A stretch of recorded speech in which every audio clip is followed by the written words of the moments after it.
It's Gary Clark Jr. Numb, but the version from KEXP on YouTube. So that's a YouTube rip, because literally KEXP doesn't release them lossless, so I have to have a fucking YouTube rip. These are the Klipsch RP600M.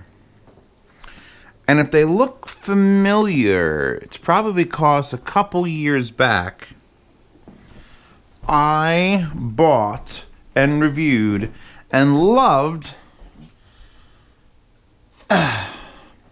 these.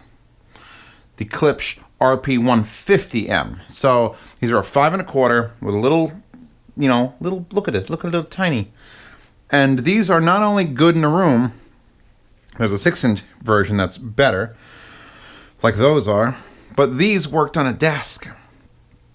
Now, I'm not going to go off and claim that that you should take the RP600Ms, which is these, and put them on a desk, because I think they might be a little bit, what's the word, much. But you literally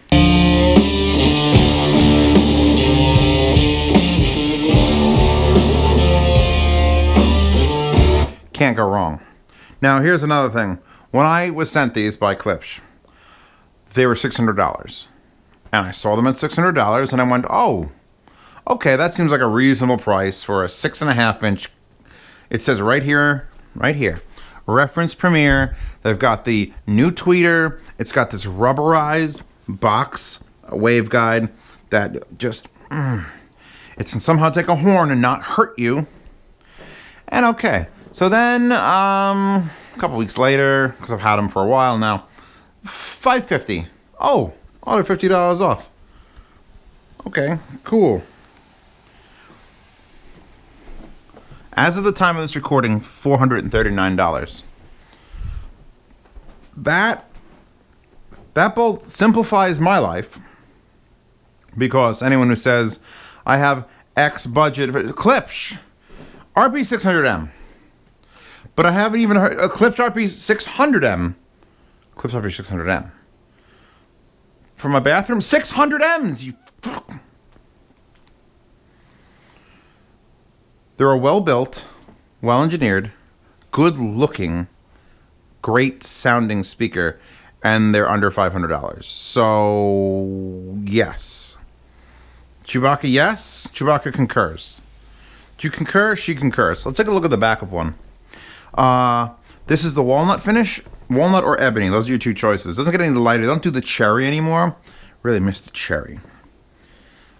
Oh, look at that. Look at that carousel. That is an Ohm Walsh. There. Slot port. Literally a just boom. How you doing?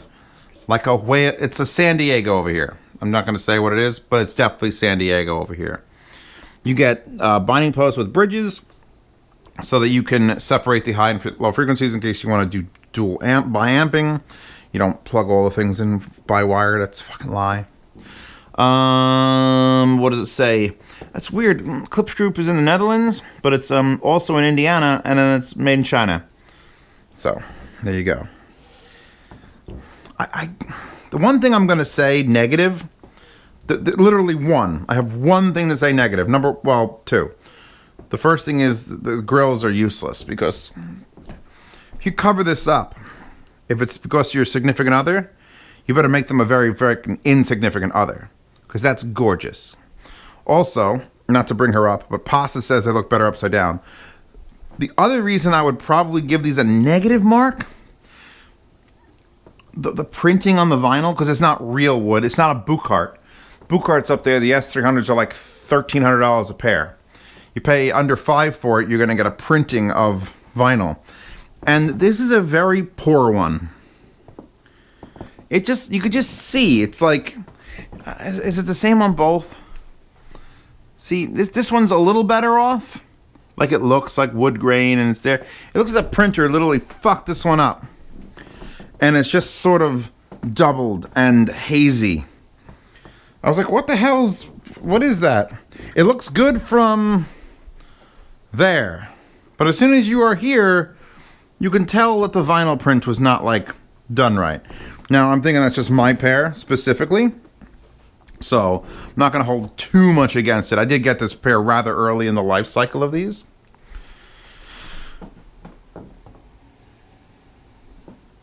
I thought it was my friend's car. What's going on? Let's talk about sound signature. Low end. How's the low end, Zeos? Zeos, hit us up with that low end track. Wait. No. That is not a low end track. Holding down the next button until I see something good. Yeah, I heard you, Gary.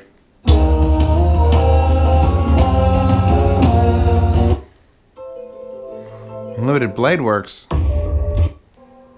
Wow.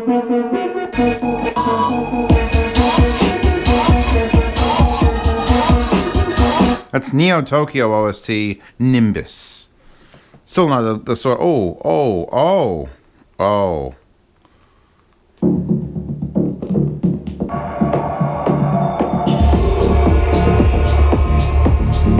How's that? How's that for low end? No worries. Zero worries.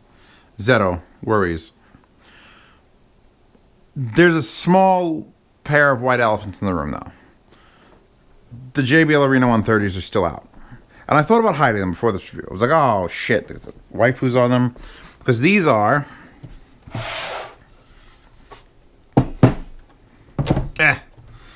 a 6.5 inch, amazingly tweetered bookshelf, and they're under $300. So, well, reported bookshelf under $300. So now I have to sit here and in my brain convince people that these are worth more. I don't have to do that with my brain. I just have to hit play, and then you're like, oh shit. As good as the Arena 130s are, and as much as I love them for just like, hey, you got no money, you just put them in a room and you're done. These are a more refined speaker. This tweeter directs more. You get more projection. You're better at 10 feet with this than with a soft dome and the waveguide. Those 8 feet, 6 feet, you get a little better. But these just fucking room. Any room you want. If the world should end in fire, the ocean boiling into flame. I want to point out that this is the Handsome Family, If the World Should End in Fire. I've never heard this song in my entire life. Meanwhile, I have it. And that was intense. They are one of the things. Here's one of the things. Why Klipsch? Why Klipsch? Let me tell you why Klipsch. Efficiency's sake. I am dying from this song with negative 17 decibels on my foobar. That's a wonderful reason to go with foobar and music. It's because the amps don't change. The mini DSP doesn't change. Only foobar goes up and down. And I can tell you by the average volume that I usually keep this at, these are hyper efficient. Should we look up the spec? I don't know what the actual dB... The specification for sensitivity is how many decibels can it produce with 1 watt at 1 meter. So 1 meter is about here. If you put 1 watt through it, it should make X amount of decibels, I think, with pink noise. So usually, Klipsch stuff is about 95 and above. 95 decibels at 1 watt. My amplifiers are 1500 watts each. So watch the last sunrise. That's efficiency. That means that you can buy these even if you've got a crappy home theater receiver. I mean, not like mine's amazing. I love you, baby. Shh, don't die on me. Even if you only have like 50 watts per channel, you can push Klipsch. That's a rule. Towers. People always think they get giant towers, like my JBL towers that are hiding next to my soon-to-be eventually a sim racing rig. Oh, you need a lot of power for those. No. The bigger the driver, the more creative the horn is, the less power you actually need to make that same sound. And these are a big fucking speaker. So you just push anything into it. It keeps pushing me into the Moon OST. I think you should rewatch Moon. Great movie, by the way.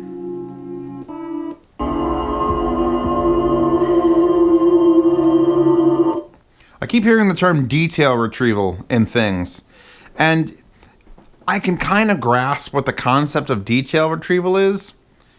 And I think these have it. These just find all those little, like that sound.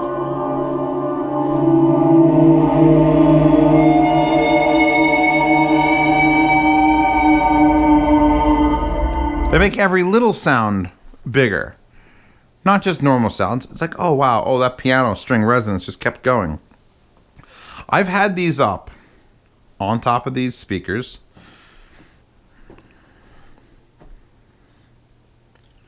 over a month. Over a month.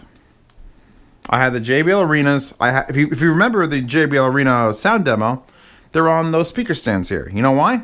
Because these are sitting in the background. I don't want to take these off. I love the JBL Arenas. I really do. They're amazing for the price. These are more amazing for the price.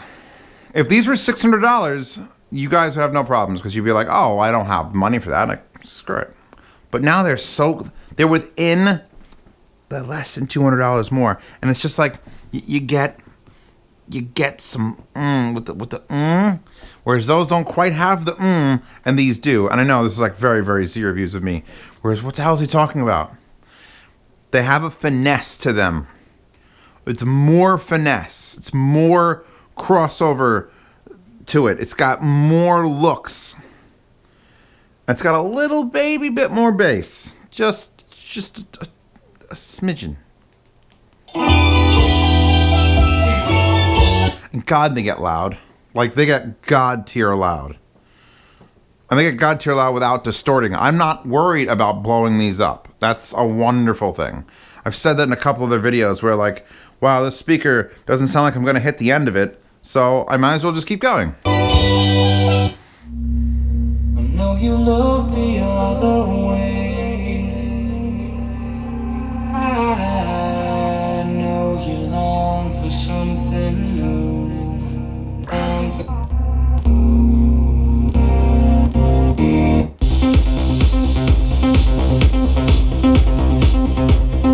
Alright, I'm going to push the amplifiers so I see the red, which is usually where I have it for like speakers that are inefficient. And we'll see how loud that actually gets. And now I'm talking in a normal voice, and now I'm going to keep talking in a normal voice, and I'm pause the music and I'm going to keep talking in a normal voice. This is loud.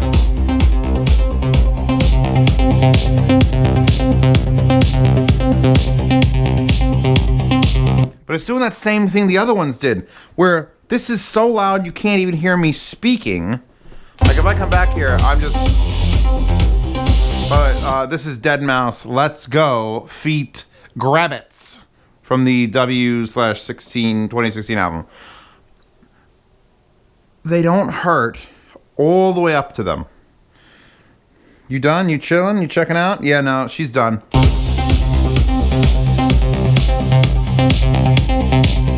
Like right there. This is too close. I bet you these work on a desk. I didn't bother. I said, fuck, I'm gonna do a 6.5-inch speaker on a desk. That's stupid. I bet you these work on a fucking desk. I'm not recommending that. They're too big. If there's a 5.25-inch version of this, like the 150M, 100% do it. 100% do it. rickandmorty.com. But these, they're a little bit much. Just in sheer scale. These are getting a very high praise for me, and I'm sorry that I can't proliferate that to you. I wish they came in a lighter wood color. I wish that, like here, red Sapel. Go. Of course, the brown, the dark brown, it just isn't doing it for me. Black would be even worse. They used to have nice bright colors. Even cardboard color would be just like a little bit brighter. A little more red, something nice. I just want something nice up there. And it's just, There's my only other complaint, the walnut.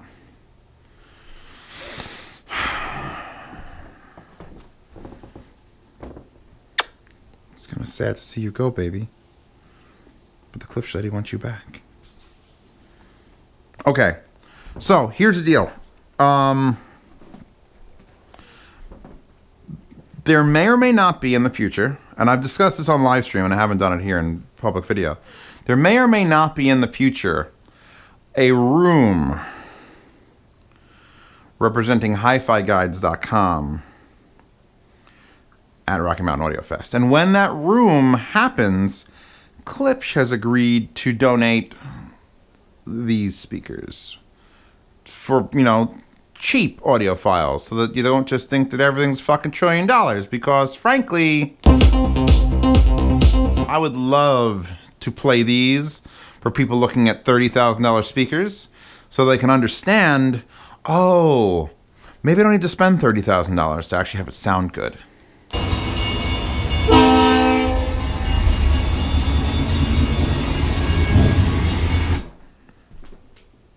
That is sound effect. Freight train crossing by sound effect. What the fuck is that doing in my playlist? Ugh. Let's do it again. Want to do it again? Let's do it again, Chewbacca. You ready?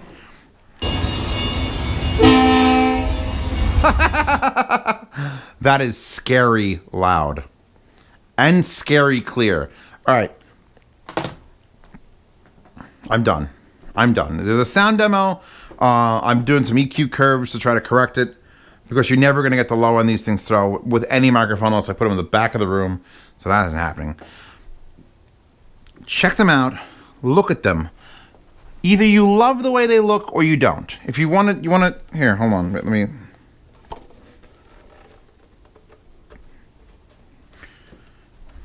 Does that help?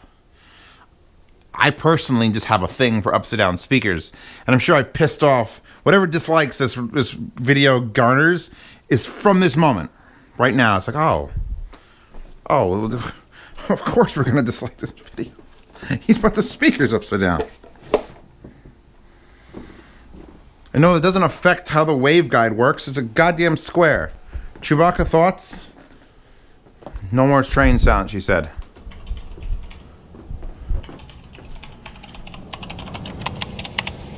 How are you so detailed?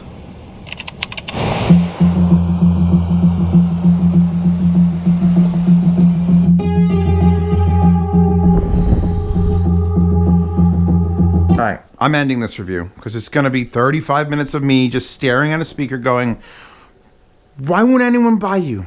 Everyone should buy these speakers. If you can't afford these, JBL Arena 130s. Also very good. But I've had those on a table for the last 2 weeks, and I've had these up on the stand. So that's just how things go. And I bought those with my money. Just remember that. Alright, links to the sound demo are in the description. Links to that wallpaper. If you haven't seen that show, it's aight. Kakegurui could have used a better ending. I think there'll be a season 2 though. So link to these. Maybe I'll link to the 130s, just because if you're here and you're like, well, what are you talking about? So there they are. If they still sell the 150Ms, the small ones from the other room, I'll link those as well, because I think not enough people have those on their desk as their personal, just face effing. Alright, I appreciate you all coming by. Check out the links. Check out the Patreon. The Patreon, well, didn't buy these. I bought those. And I bought slew. The word is slew of other things that are going to be reviewed. And in the yard sale. From the 1st to the 10th of every month, I throw a yard sale. So let's see what's going to be in the yard sale. These will be in the yard sale. These will probably be in the yard sale. I thought I sold those in the yard sale. Why are those still here? God damn it. Those will be in a yard sale. Point is, $5 a month gets you to see these videos about a week early. That gets you the ability to bid in the yard sale, and you can ask me any question you want if you do it via text. Well, via like Patreon messaging. The $10 tier, however, gets you into a private Telegram chat with a lot of people, and either I help you or they help you. Literally everybody loves helping everybody. Everyone's got an opinion. If you want my help, you at Zeos Panterami in that channel. I tell you whatever you need to hear at 3 in the morning. Thank you for stopping by. Chewbacca, you want to say goodbye? That was her goodbye. I hope everyone heard that. Alright, moving on. I will see you all again tomorrow. These dailies. Please support me for dailies. So I don't, choke myself.